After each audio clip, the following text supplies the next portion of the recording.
আসসালামু আলাইকুম। আমি নাহিদ কুলওয়া ইউটিউব চ্যানেল থেকে। তো আজকে আপনাদেরকে গোলাপ গ্রামের কিছু দৃশ্য দেখাবো। তো গোলাপ গ্রাম সাদুল্লাহপুর বিরুলিয়া সাভার। তো ঘুরতে আসলাম গোলাপ গ্রামে। ঢাকার খুব কাছেই সাভারে অসাধারণ একটি বিকেলে কাটানোর জায়গা গোলাপ গ্রাম। সাদুল্লাহপুর বিরুলিয়ায় এই পুরো গ্রামটিতে গোলাপের চাষ হয়। গ্রীষ্ম, বর্ষা, শীত সব ঋতুতেই চলে গোলাপ চাষ। আপনি যদি মিরপুর, দিয়াবাড়ি, বটতলা ঘাট থেকে ট্রলার করে তুরাগ নদী দিয়ে যান, তাহলে তুরাগ নদীর বুক চিরে যাওয়ার সময়ের পথটুকু মনোমুগ্ধকর। অথবা গাড়ি দিয়ে যেতে পারেন মিরপুর বেড়িবাঁধ থেকে বিরুলিয়া ব্রিজ পার হয়ে একটু সামনে গেলেই গোলাপ গ্রাম। বা যারা আশুলিয়া থেকেও যেতে পারেন, আশুলিয়া থেকে 10 টাকা দিয়ে চারাবাগ গিয়ে তারপর আকরাম বাজার থেকে একটা অটো রিক্সা নিয়ে গোলাপ গ্রাম যাওয়া যায়।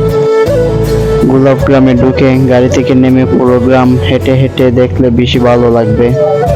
যেদিকে তাকাবেন শুধু গোলাপের বাগান আর বাগান ভর্তি গোলাপ। তাছাড়া গ্রামটাও খুব সুন্দর। গ্রামের রাস্তা ধরে হাঁটতে ভালো লাগে।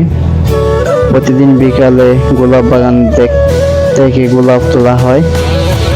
প্রতিদিন সন্ধ্যার পরে গোলাপ গ্রামের বাজারে গোলাপ হাট বসে। সন্ধ্যার পরে থেকে হাট গোলাপ আসা শুরু করে। সন্ধ্যা 7টার মধ্যে পুরো বাজার গোলাপে ভরে যায়। বাজারের চারপাশে বাতাস তখন গোলাপের গন্ধে ভরে ওঠে। গোলাপের ঘ্রাণ মিশ্রিত বাতাস যখন সারা শরীরে স্পর্শ করে যায়, তখন এক ভালো লাগা সৃষ্টি হয়।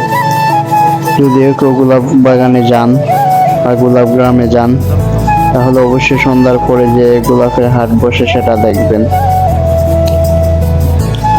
তো আমি আর আমার লগে সুমন মামা ছিল। তো আমরা দুইজন গোলাপ গ্রামে গেছি। তো অনেক ভালো লাগছে, অনেক কিছু দেখছি। তো আসলে গ্রামটা অনেক সুন্দর। যাব করে অবশেষে আমরা দেখে আসলাম। তো ভিউয়ার্স, সবাই সময় হলে এই জায়গায় আসতে পারেন, এসে ঘুরে যেতে পারেন। অনেক সুন্দর একটা দৃশ্য। গোলাপ গ্রামের এই ভিডিও দৃশ্যগুলো ভালো লাগলে অবশ্যই চ্যানেলটি সাবস্ক্রাইব করবেন এবং লাইক কমেন্ট করতে বলবেন না। তো ভিউয়ার্স, সবাই সময় হলে এই জায়গায় আসতে পারেন, এসে ঘুরে যেতে পারেন। অনেক সুন্দর একটা দৃশ্য। তো সবাই ভালো থাকবেন। আল্লাহ হাফেজ। আসসালামু আলাইকুম।